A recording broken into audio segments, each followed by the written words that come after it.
జీవిత కాలం అంతా శరీరపు కోరికలు తీర్చుకోవడానికి మనిషి తన తనువుని నాశనం చేసుకుంటున్నాడు. ఇలా నీ కాళ్ళు, చేతులు, తల, మొండెం, అవయవాలు, అన్ని అవయవాలు కోరికలు తీరేసరికి నీ వయసు ఎంత అవుతుంది? బ్రతుకాలం అంతా. సడన్ గా ఒక రోజు మరణం వస్తుందంటే మన శరీరంలో నుంచి మన ఆత్మ బయటకు వచ్చేస్తుంది, మనం బయటకు వచ్చేస్తాం.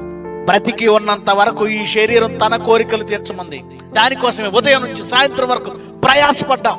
దీనికి ఆహారం ఇవ్వడమే కాదు, వస్త్రం ఇవ్వడమే కాదు, ఇల్లు ఇవ్వడమే కాదు, దాని ఎక్స్ట్రా కోరికలు బంగారం, వెండి, మంచి మంచి బట్టలు, ఇవన్నీ తీర్చుకునే లోపు మన వయసు అయిపోయింది. అప్పుడు శరీరం మనల్ని బయటకు తోసేస్తుంది. పొండ్రా బయటకని ఆత్మగా మనం బయటకు వచ్చేస్తాం. శరీరాన్ని విడిచిపెట్టిన ఆత్మ బయటికి రావాలి కదా, బయటకు వచ్చింది కదా. ఇది ఎక్కడికి వెళ్ళాలి? దేవుని దగ్గరికి వెళ్ళాలి. లెక్క ప్రకారం, నియమం ప్రకారం దేవుడి దగ్గరికి వెళ్ళాలి.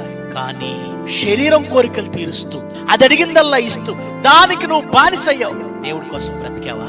ఆత్మ దేవుడి కోసం ఆలోచించిందా? ఈ భూమి మీదకి ఎందుకు వచ్చావో, వచ్చి ఏం చేయాలో, దేవుని కొరకు చేయవలసిన సత్క్రియలు ఎన్ని ఉన్నాయో, ఇవేవి ఆలోచించకుండా చేసింది ఆత్మ. ఆత్మ ఆలోచించకుండా శరీరం చేసింది. దేవుడి కోసం బ్రతకాలండి. ఈ భూమి మీద 60 ఏళ్ళు 70 ఏళ్ళు దేవుడు ఎందుకు ఇచ్చాడు? ఆయన కోసం చేయవలసిన క్రియలు ఉన్నాయి. ఈ క్రియలు వేటిని చెయ్యనివ్వకుండా దాని కోరికలు తీర్చుకోవడానికి మన బ్రతుకాలం అంతా మనల్ని బానిస చేసుకుందండి. శరీరం ఏం కోరితే అది ఇచ్చాం, కడుపు ఏం కోరితే అది ఇచ్చాం, నాలుగు ఏం కోరితే అది ఇచ్చాం, కళ్ళు ఏం కోరితే అది ఇచ్చాం. దేవుడి కోసం ఏమీ చేయలేదు. ఇప్పుడు బయటికి వచ్చిన ఆత్మవైన నువ్వు నేను పరలోకం వెళతామని అనుకుంటున్నారా? జరగని పని.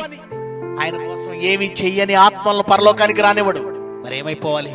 పాతాళానికి వెళ్ళిపోవాలి. గనుక నీ శరీరం చివరికి నీకేం మిగిలించింది? పాతాళంలో కన్నీరు.